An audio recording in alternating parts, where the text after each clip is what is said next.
There was something sacred about the silence of the plains at dawn. It was the kind of quiet that carried memory, the whisper of cattle that once grazed there, the steady rhythm of boots in the dirt, and the faint creak of a wooden gate that had been opened by the same hands for 3 generations. That was the silence John Callahan woke to every morning on his ranch, a place that had belonged to his family long before anyone thought to build manicured subdivisions or name a cul-de-sac after a flower. The Callahan Ranch stretched across nearly 100 acres of open land, with gentle slopes, a weather-beaten barn, and fences that had seen more seasons than some towns had history. For years, the property had sat quietly, untouched except for John's modest upkeep. He didn't raise cattle anymore, not since the droughts and market crashes had made it impossible to sustain, but he kept the fences mended, the boundaries marked, and the taxes paid. It was his family's name on the deed, after all, signed and notarized decades before he was born. But over time, the world around him had shifted. What was once rural farmland slowly turned into an expanding web of suburban ambition. Developers came in with shiny trucks and big promises, carving up fields into cookie-cutter plots with names like Whispering Pines Estates and Crestwood Meadows. One by one, the neighboring ranches disappeared, bought out, bulldozed, and replaced by rows of identical beige homes. It was progress, they said. But to John, it felt more like an invasion. For years, they'd left his land alone. It sat just beyond the final streetlight, too rugged, too inconvenient, and too legally tangled for the developers to bother with. At least, that's what he thought.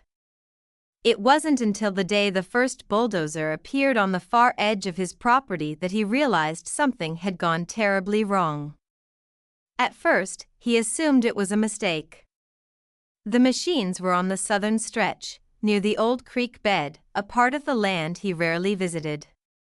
But the tire tracks ran deep into his soil, past his fence line, and the noise carried across the valley like an insult. Within days, the field that had once held his grandfather's cattle was being flattened, surveyed, and marked with orange flags. When he tried to make sense of it, the truth unfolded in fragments: a letter he'd never received, a plat map he'd never signed, and a development plan filed under a name he didn't recognize. Somewhere in a county office, someone had drawn a line wrong, or maybe they'd done it on purpose. Either way, a massive new HOA community was being built, and according to their records, a portion of his land was included in the purchase agreement. Included. The word felt like a slap. No notice, no phone call, no negotiation. They'd simply decided his land was theirs. He tried to reason through it, to believe there was some bureaucratic error.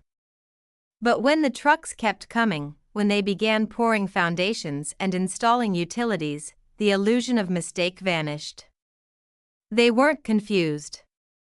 They were confident. The developers had sold parcels that didn't belong to them, and the HOA had already formed, a tight little circle of well-groomed people who saw his ranch as a nuisance beside their dream neighborhood. Within weeks, the once empty field was buzzing with activity. Rows of identical beige houses sprouted like weeds, each one built squarely across what John knew, without a shadow of doubt, was his property. He'd found the original deed in a fireproof box in his late father's office, complete with boundaries clearly defined and registered with the county decades ago.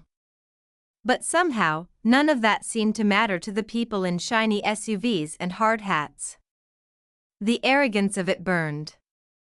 He'd watched from the edge of his property, arms crossed, as construction crews trampled over his fences and left tire ruts deep in his soil. He didn't shout. He didn't wave his deed in their faces. He simply watched, the way a storm watches the horizon before it rolls in. He knew better than to fight noise with noise.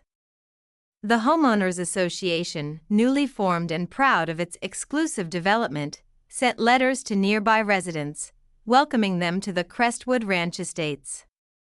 The name alone was an insult. They'd taken the last piece of a working man's legacy and turned it into a marketing slogan. But John wasn't a man who quit quietly.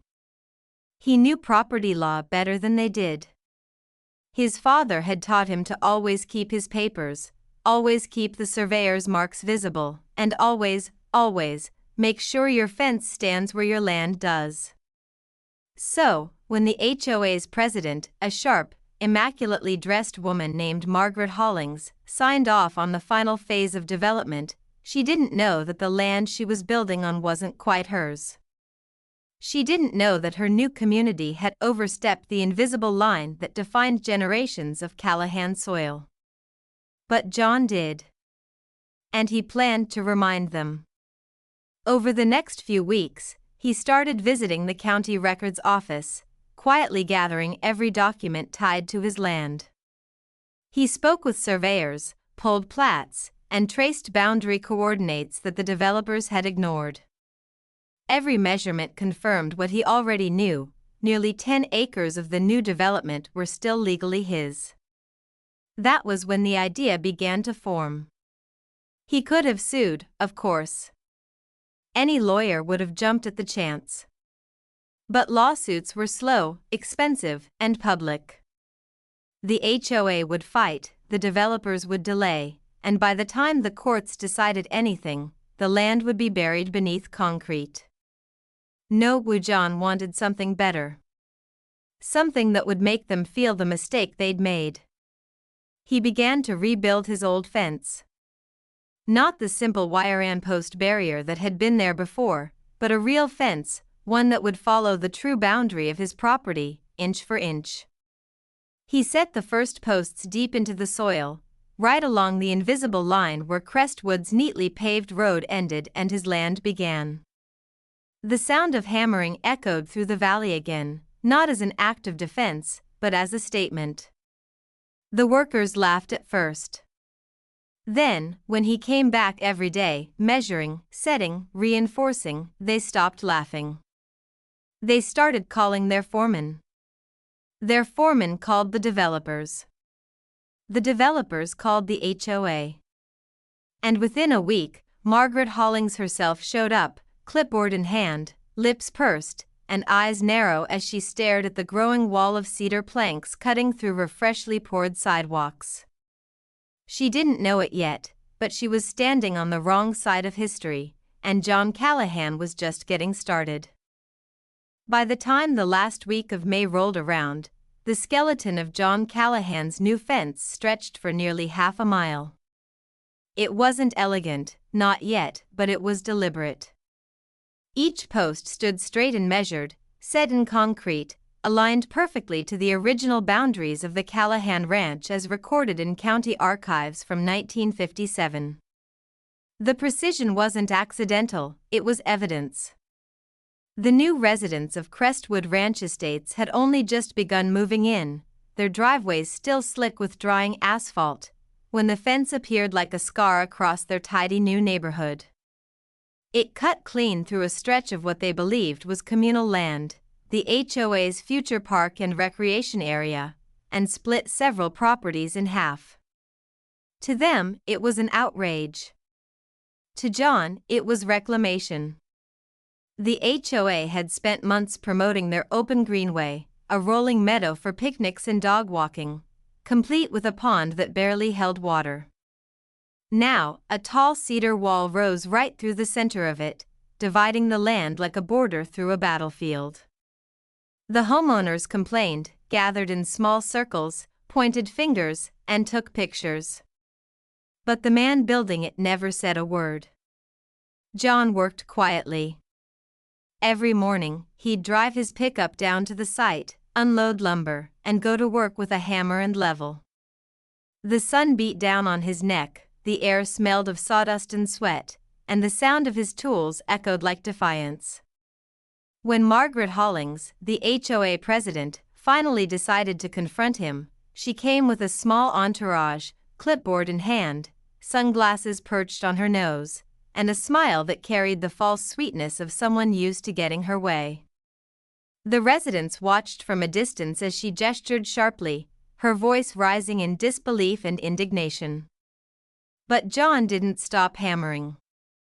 He didn't even turn. The next day, a letter appeared in his mailbox. It was printed on Crestwood HOA letterhead and written in polished, formal language.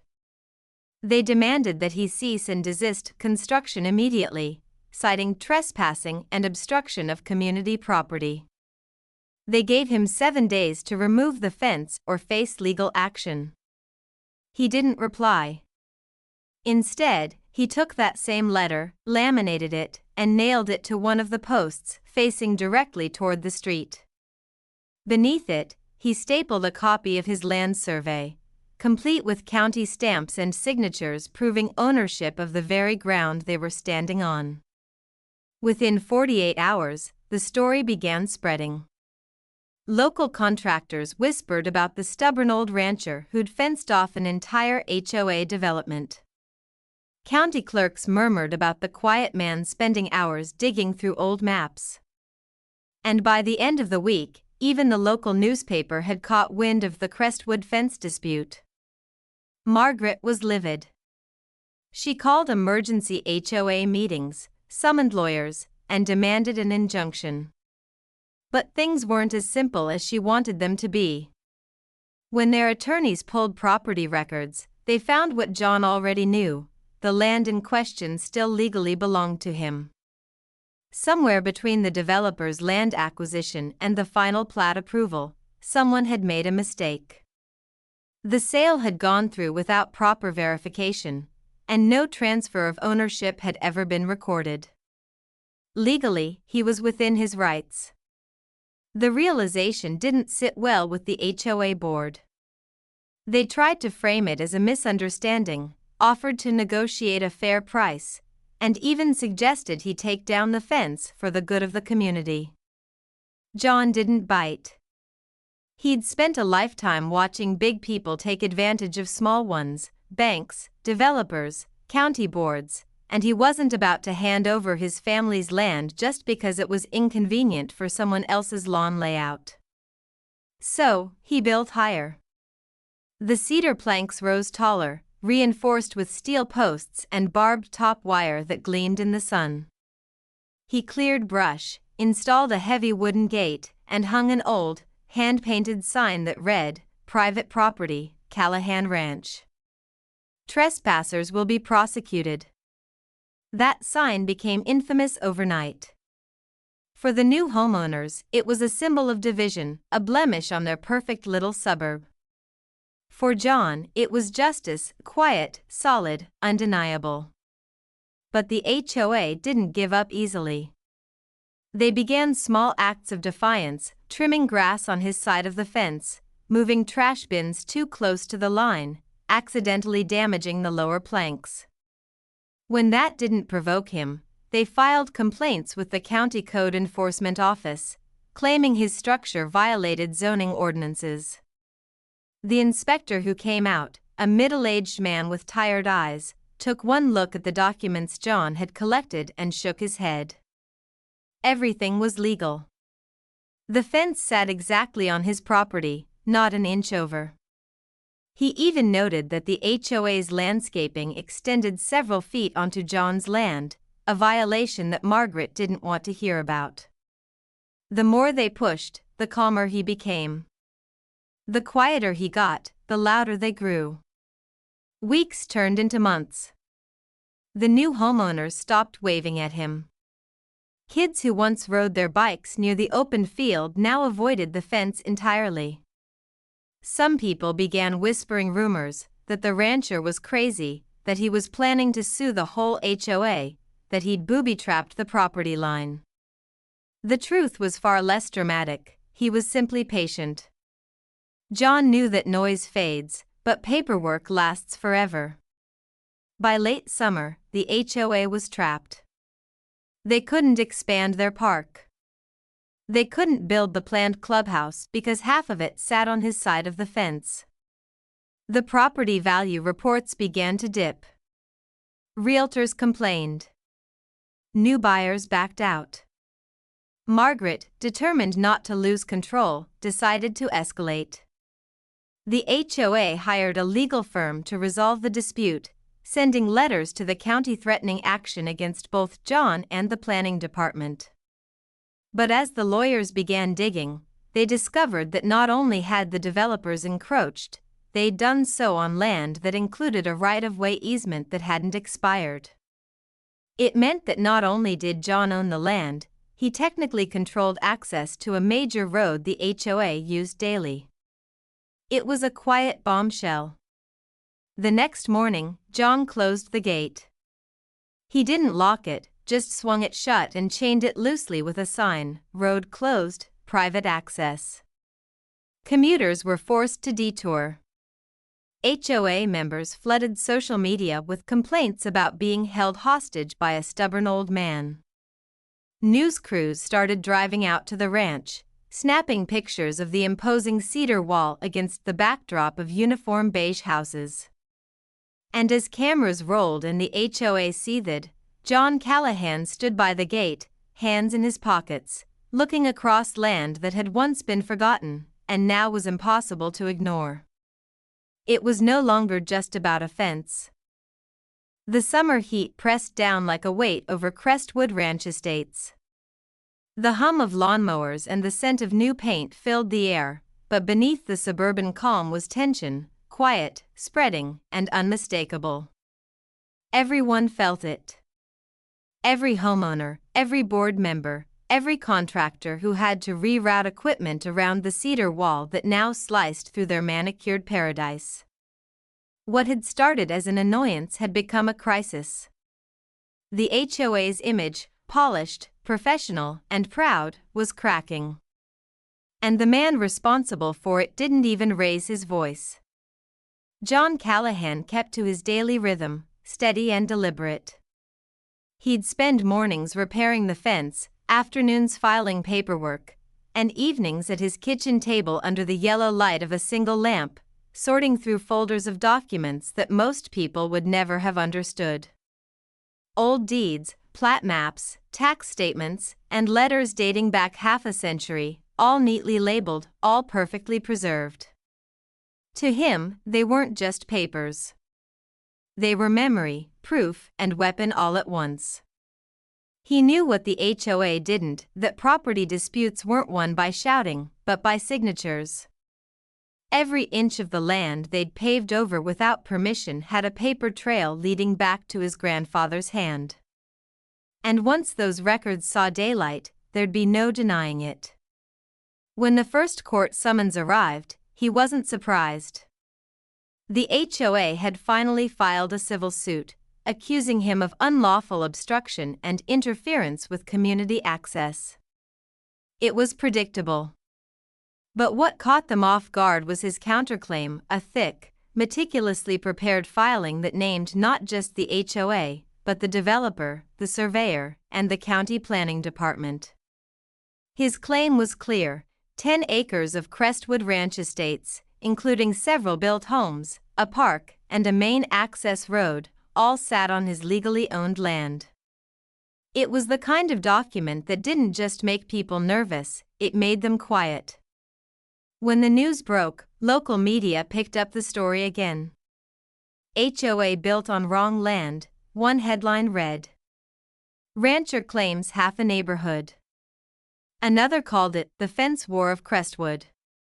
At first, the HOA board dismissed it as sensationalism. Margaret Hollings, ever composed and confident, held a brief press statement assuring residents that their legal team was handling the matter. She smiled into cameras, promising resolution and stability. But inside, she was unraveling. Emails leaked. Board meetings grew heated. The residents, once united in irritation toward the rancher, began turning on the HOA itself. People wanted answers, real ones. Why hadn't anyone checked the property records? Why had they ignored his warnings? And most importantly, what would happen to the homes sitting on disputed land? The fence, meanwhile, had become more than a physical barrier. It was symbolic, a boundary between arrogance and consequence. By September, the legal process had officially begun. The first hearing was scheduled at the county courthouse, the same one where the Callahan deed had first been notarized nearly 70 years before. John arrived early, dressed plainly in a clean shirt, boots polished, hat in hand. He didn't need a lawyer to speak for him that day, he had evidence. The HOA arrived in full force, attorneys in tailored suits, binders in hand, and Margaret leading the charge with her usual air of authority. They expected a simple case, an old man refusing to adapt to progress. What they got was something else entirely. When John's documentation was presented, every survey, title, and registration, the courtroom fell into a stunned kind of silence. The judge, a measured man with decades of experience, reviewed each paper slowly. He asked the HOA's counsel if they had any documents proving ownership of the land in question. They didn't. They had purchase agreements and bank transfers, yes, but no original deed. Because the developer had never acquired one. The foundation of their neighborhood, legally speaking, was built on sand. The first ruling wasn't final, but it was decisive. The court granted John temporary authority over his property, confirming that the disputed section would remain off-limits until ownership was officially resolved. That meant the fence stayed, the road stayed closed, and construction was halted indefinitely. For the HOA, it was humiliation. For John, it was validation, not victory yet, but proof that he wasn't crazy. He'd been right all along. But vindication has a way of stirring anger in people who don't like being wrong. Over the next few weeks, John began noticing signs of retaliation. The locks on his gate were cut more than once. Trash appeared dumped along his fence line. Someone spray-painted "Move Out" on one of his boards late one night, the red paint dripping like blood against the cedar. He didn't call the sheriff, not yet. He simply replaced the boards and strengthened the locks. Margaret, meanwhile, was unraveling under pressure. The HOA's finances were straining from legal costs. Homeowners were threatening to sue the board for negligence. The developer, facing potential lawsuits of their own, began distancing themselves from the entire project, claiming clerical miscommunication. And as all of it fell apart, the man they'd tried to ignore carried on quietly, methodically expanding his fence, marking every boundary with precision. Each post was like punctuation on a story they'd written themselves, one bad decision at a time. Then, one afternoon, something unexpected happened. As John was inspecting the northern edge of his property, he noticed new survey stakes, bright orange flags driven deep into the soil just beyond his fence. The HOA had brought in a private surveyor, trying to challenge his claim. But the placement was wrong again, deliberately, almost mockingly wrong. They were trying to redraw the line. He watched the workers from a distance, jotting notes in a small notebook. He didn't interfere. He didn't even approach. But later that evening, he filed an official complaint with the county assessor, attaching photos, timestamps, and copies of the original boundaries. When the county inspector arrived days later, the new flags disappeared as quickly as they'd come. It was clear now that the HOA wasn't just losing, they were scrambling. And desperation makes people careless. The tension came to a head when a storm rolled across the plains one night. Wind howled through the valley, tearing branches from trees and rattling the fence like a drum. By morning, John discovered several panels had been deliberately torn down, not by weather, but by hands. The nails were pried out, boards broken clean. He stood there for a long moment, rain-soaked earth beneath his boots, and understood something simple but final: this wasn't just about paperwork anymore. It was personal. He spent the next 2 days rebuilding what had been torn down. This time, he reinforced it with metal posts sunk deep into concrete, anchored so firmly that no storm or person could move it. He added motion lights, cameras, and a new sign, protected boundary. Do not cross. And when the sun set that evening, the fence glowed under the dim white lights like a fortress, solid, defiant, permanent. Inside Crestwood Ranch Estates, homeowners peered from their windows, uneasy. On the HOA's bulletin board, Margaret's latest notice promised that legal action was ongoing and the matter would be resolved soon. But no one believed her anymore. The lines were drawn, both on paper and in the dirt. The next phase wouldn't be about building or talking. It would be about exposing, and John Callahan had more truth buried in his files than they could imagine. By the time autumn settled over the plains, the golden fields around Crestwood Ranch Estates had turned brittle and dry. The once proud suburban lawns had faded under the stress of lawsuits, delays, and an unspoken fear that hung over the neighborhood like an unbroken storm cloud. The HOA board had gone silent, no more newsletters, no cheerful announcements about community barbecues or landscaping initiatives. The air felt heavy with resentment and unease. But on the other side of the cedar wall, John Callahan was calm. The rancher moved through his days with a steady rhythm, working as he always had. Every morning he'd ride along the fence line in his pickup, checking each post, watching for new damage, and documenting everything with a small camera.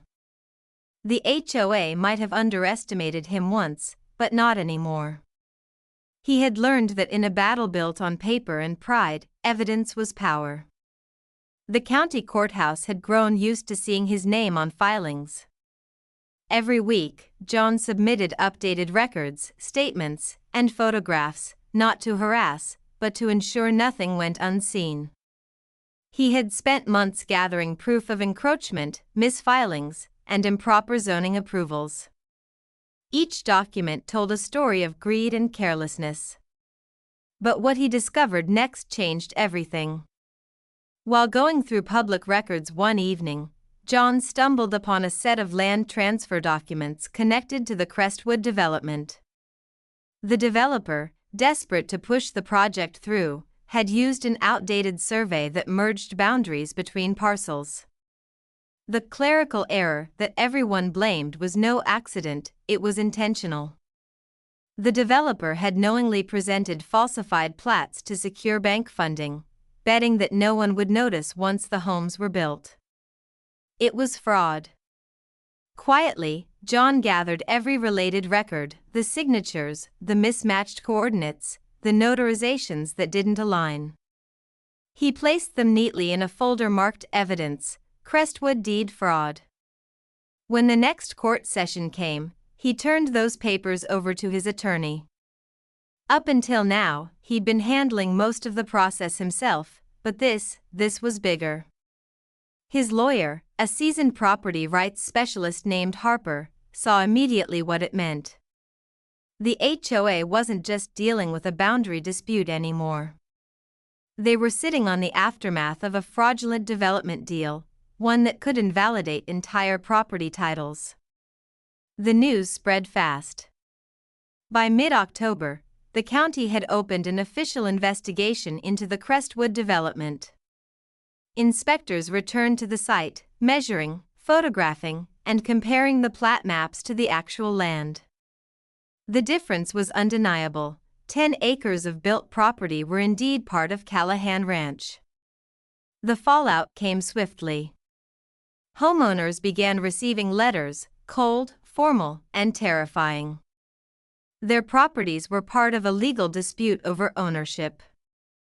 Their mortgages, titles, and insurance policies were all in question until the court decided the outcome. Some cried. Others raged. Many demanded that the HOA fix it immediately. But Margaret Hollings could no longer offer comfort or control. Her carefully built world of order and authority was collapsing. In the next HOA meeting, attendance was at its highest, over 70 residents crammed into the small clubhouse, their voices loud, their tempers louder. Margaret tried to maintain control, insisting that the board had been misled by the developer, but the crowd wasn't having it. People wanted accountability. They wanted to know how their board president could let something this catastrophic happen. It was the night she resigned. There were no tears, no apologies. Just a brittle voice reading a short statement about unforeseen challenges and personal reasons. The HOA board dissolved within a week. Without leadership, the community fell into chaos as residents divided, some turning on John, others on each other. Through it all, the fence stood silent, unshaken. The county's legal process rolled forward. When the hearing date for the property fraud case arrived, the courtroom was packed. Local reporters lined the back wall, notebooks open, cameras ready. The Crestwood saga had become a local legend, the story of a rancher versus the suburbs. John sat quietly at the plaintiff's table, his hat resting beside him. Across from him sat the remnants of the HOA, now represented by a different set of lawyers. The developer wasn't even present, their representatives had vanished after filing bankruptcy weeks before. When the county surveyor testified, the room held its breath. His findings were clear and final. The Crestwood development had encroached on Callahan Ranch by 10.3 acres, with no valid deed transfer or compensation. Legally, the land still belonged to John Callahan. Everything built on it, every house, road, and sidewalk, was considered an unauthorized occupation. It was over. The judge's ruling was concise, but its implications were enormous. The HOA was ordered to vacate and negotiate restitution. Any attempt to challenge the ruling would require millions in legal fees, money they didn't have. The county would begin redrawing official maps to restore Callahan Ranch's rightful boundaries. That afternoon, as the verdict spread, Crestwood fell eerily quiet. No lawnmowers, no children playing, just the sound of the wind against the fence. Homeowners gathered on driveways, staring at the walls that now marked where their yards ended and someone else's began. But John didn't celebrate. He wasn't cruel, and he knew there were innocent people caught in the crossfire, families who'd bought homes believing they were secure. He didn't want to see them ruined. He just wanted justice. Over the next few days, the county reached out to negotiate. They offered him generous compensation, millions, potentially, in exchange for transferring the disputed land back under proper ownership. But John declined. He didn't want money. Instead, he proposed something else. The land would remain his. But he'd allow the homeowners to stay under one condition: the HOA was permanently dissolved, and every house on his land would pay him a modest annual lease, just enough to acknowledge the mistake and his ownership. It was symbolic more than financial, but it made a point. The county agreed. The homeowners, defeated and exhausted, accepted. And so, the Crestwood development became something rare, a suburban community legally sitting on leased ranch land, where the original owner held the deed and final say. John rebuilt the fence one last time, stronger, cleaner, lined with stone along the bottom and polished cedar along the top. It wasn't a barrier anymore. It was a monument. For Margaret, who'd quietly moved away after her resignation, the story followed her for years. She became a cautionary tale, the HOA president who lost an entire neighborhood to a rancher who refused to be erased. But for John Callahan, it wasn't about revenge or pride. It was about the land, his family's land, and the simple truth that no amount of paperwork or pretense could rewrite ownership. As the first snow of winter dusted the fields, he stood by the gate, looking out over the horizon. The lights of Crestwood flickered beyond the fence, quiet now, humbled. The wind whispered across the plains, carrying with it the same silence his grandfather once knew. The land had been stolen, challenged, and nearly buried, but it had endured. And the fence he built wasn't just wood and wire. Winter crept slowly over Crestwood Ranch estates, covering everything in a layer of frost that muted sound and softened the scars of the months before. The lawsuits were over. The shouting had stopped.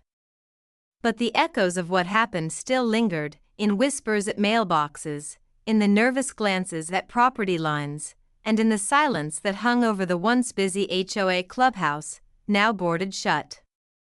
The subdivision was still there, of course, the beige homes, the identical driveways, the ornamental trees that never quite fit the soil. But something fundamental had shifted. The illusion of permanence, the belief that everything was neat and owned and controlled, had cracked. Beneath the clean sidewalks lay a truth that couldn't be landscaped away: this was Callahan land. Always had been. John Callahan went about his winter routine as if none of it had ever been a spectacle. He wasn't one for gloating or reminders. He'd lived long enough to know that satisfaction didn't come from humiliating people, it came from setting things right. His fence stood tall and sure, the cedar darkened from rain, the stone base dusted with snow. Every inch of it followed the line his father and grandfather had respected before him. The arrangement with the homeowners had gone through quietly. The lease payments were small, barely enough to cover maintenance, but they were symbolic. Each family signed a simple agreement acknowledging that their homes sat on Callahan Ranch land. They could stay as long as they wished, so long as they honored that fact. Most signed without complaint. A few sold their homes and left. There were no more HOA meetings. No more uniform lawn notices. No more anonymous fines tucked into mailboxes. For the first time since the subdivision had been built, the residents lived without someone policing their every move. The community began to look human again. People painted their doors whatever color they wanted. Kids built snowmen in mismatched shapes and left them standing long after the snow melted. The rigid perfection Margaret had once demanded was gone, replaced by something quieter, something freer. Every so often, John would see a car stop by his fence. A parent would lift a child so they could peek over the top, pointing toward the wide expanse of ranch land that stretched beyond. He didn't mind. He'd wave sometimes, and if they waved back, that was enough. But peace, even earned peace, has a strange weight to it. After months of fighting, the silence felt almost too still. One evening in January, as the sky burned orange over the horizon, John walked the length of the fence line with a flashlight and a thermos of coffee. The snow crunched beneath his boots. He paused near the north edge, the stretch closest to what used to be Crestwood's community park. The park was empty now, just an open field divided neatly by the wall. He leaned on the fence for a while, watching the wind ripple through the frost-covered grass. In that quiet moment, memories stirred, of his father teaching him to mend wire, of his mother hanging laundry on a line that swayed in the same wind, of his grandfather's voice saying, "A man's land is his story. You don't sell your story, you write it." He had done just that. But even so, he knew this story wasn't over. The land had a way of teaching lessons, and people, especially those who built over things they didn't understand, rarely learned the first time. In the months that followed, something unexpected happened. The very thing the HOA had once tried to erase, the idea of a shared, open connection to the land, began to grow in a new way. Without rules or restrictions, the residents started treating the edge of John's fence not as a boundary, but as a meeting point. Kids rode bikes alongside it. Neighbors began planting flowers there in spring. One family even asked permission to build a small bench by the gate, a simple wooden seat facing the open plains. John agreed, though he said nothing more than a nod. The community began to change. They stopped calling themselves Crestwood Ranch Estates. They dropped the ranch altogether. The signs that once stood at the entrance, boasting the HOA's name and slogan, were taken down and never replaced. It became something humbler, quieter, just a neighborhood beside an old man's ranch. As the thaw came and the snow gave way to green, John took on small projects around his property. He repaired the old barn roof, repainted the porch, and rebuilt the weathered gate leading to the back pasture. Each task reminded him that the land, unlike people, never stopped giving you a chance to rebuild. But he also noticed something curious happening near the far end of the development.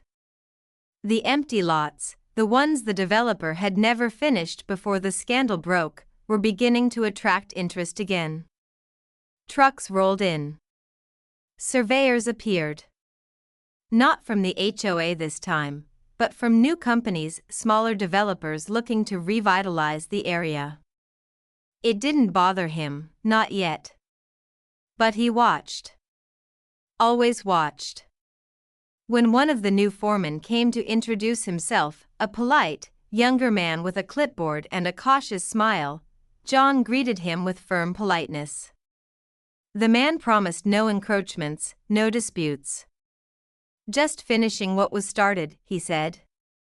John nodded, though his eyes told a different story. He'd heard those words before. That night, he sat at his kitchen table again, the same one where he'd spent months studying maps and deeds. He unfolded the original survey once more, running his hand over the faded lines. The fence was still there, still marking the truth. But beyond it, the world was restless again, always wanting, always moving. He knew that the land wasn't something you could ever truly own. You didn't possess it, you belonged to it. And those who forgot that, whether they wore boots or business suits, always paid a price. Outside, the wind swept across the plains, whistling softly against the fence posts. The lights of the neighborhood glowed faintly in the distance, their warmth flickering against the dark. John sipped his coffee and listened to the quiet. He'd built his fence to protect his land. But in the end, it had done something more. It had reminded everyone where respect begins and arrogance ends. Spring was coming soon, and with it, new challenges, new faces, and new ambitions. The rancher didn't fear them. He'd faced worse. He'd learned that when you stand on truth, the land stands with you. Spring arrived early that year. The frost melted into soft earth, the wind carried the scent of sage and pine, and the low hum of construction began again beyond the far end of the fence line. New developers, new blueprints, new dreams of a revitalized neighborhood rising on ground that still remembered the fight that had come before. John Callahan watched it all from his porch, a quiet silhouette in the morning sun. His coffee steamed in his hand, and his eyes traced the fence that now defined more than land, it defined legacy.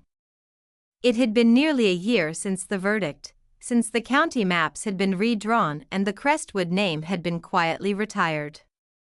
The world had moved on, mostly. The homeowners lived their lives, kids grew up, lawns bloomed again, and the bitter taste of conflict had faded into something like acceptance. But John never forgot.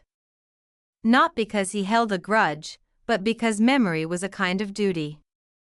His father and grandfather had both taught him that the land remembers those who respect it, and buries those who don't.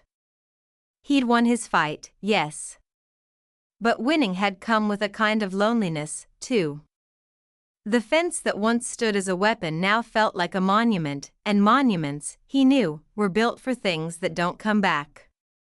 Still, the ranch had life in it yet.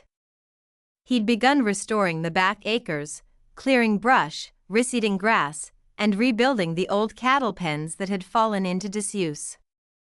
The sound of hammers and saws once again echoed across the plains, not from angry developers, but from his own two hands.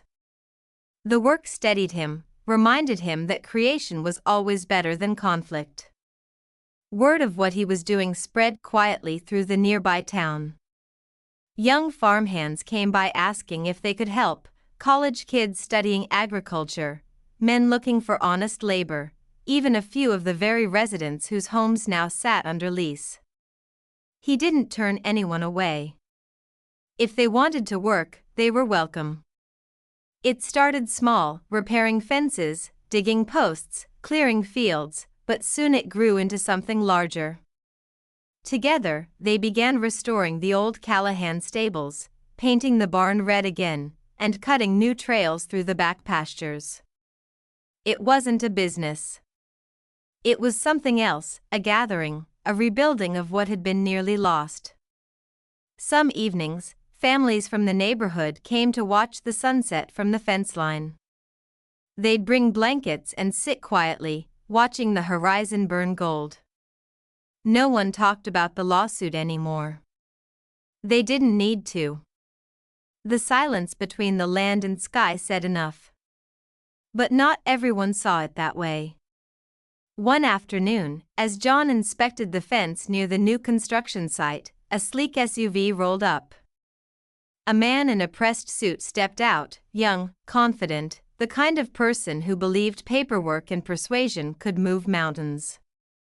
He introduced himself as the project director for the new subdivision planned just beyond Crestwood's edge. He spoke politely at first, explaining that his company had purchased the remaining parcels for expansion, smart growth, he called it, and wanted to revisit boundary flexibility for better access to the main road. He even hinted that the county was open to small adjustments. John didn't answer right away. He simply leaned against a fence post, eyes fixed on the horizon. When the man finally stopped talking, John asked one quiet question: "Did you check the maps?" The man hesitated, caught off guard. John nodded once. "You should." That was all he said. Then he turned, walked back to his truck, and drove off, leaving the man standing beside the cedar fence, a reminder that some lines aren't just legal, they're earned. A week later, survey flags appeared again, this time far from his boundary, well within the new developer's lot. Lesson learned. The ranch carried on. As the seasons turned, John began writing again, not in a formal way, but in a worn leather journal he kept on his desk. He wrote about the land, about the silence that follows noise, about the stubbornness it takes to protect something when everyone else calls it old-fashioned. He wrote about fences, not as barriers, but as promises. In one entry, he wrote, "A fence isn't meant to keep people out. It's meant to remind them where something sacred begins." That line would one day find its way into a local newspaper article. A reporter who'd followed the Crestwood case came to interview him again, now not as the angry rancher who fought an HOA, but as the man who changed how an entire town thought about land. The piece ran with a headline that made him chuckle: "The fence that saved a ranch and taught a neighborhood respect." He didn't care for fame, but he appreciated the truth in it. Years later, when the fields bloomed again and his hands had grown slower, John would still take his morning walk along the fence. The wood had weathered into a soft silver gray, the metal posts rusted slightly at the base, but it stood strong, unbroken, unmoved. Beyond it, the houses remained. Not perfect, not identical anymore. Each bore the signs of individuality, colors, gardens, swings, life. Without the HOA's iron grip, the community had finally become what it was meant to be, not a development, but a neighborhood. Every so often, someone new would move in and ask about the strange lease they signed, the clause that mentioned Callahan Ranch and historical boundary rights. The older residents would smile and tell the story of the rancher who refused to be erased, of the HOA that tried to take his land, and of the fence that ended up protecting them all in the end. And when they'd look across the road at the old man's property, they'd see him sitting on his porch, hat tipped low, watching the horizon like he always did. Because that was the thing about John Callahan, he never needed to say much. The land spoke for him. As the sun dipped low one final time over the plains, casting long shadows over the fence, the wind carried the sound of creaking wood and whispering grass, the voice of the land itself, content at last. The world beyond might change again, new faces, new buildings, new names. But the boundary would remain, unshakable, drawn not just in soil and wood but in history. And somewhere in the quiet distance, the fence stood, proud, eternal, and true.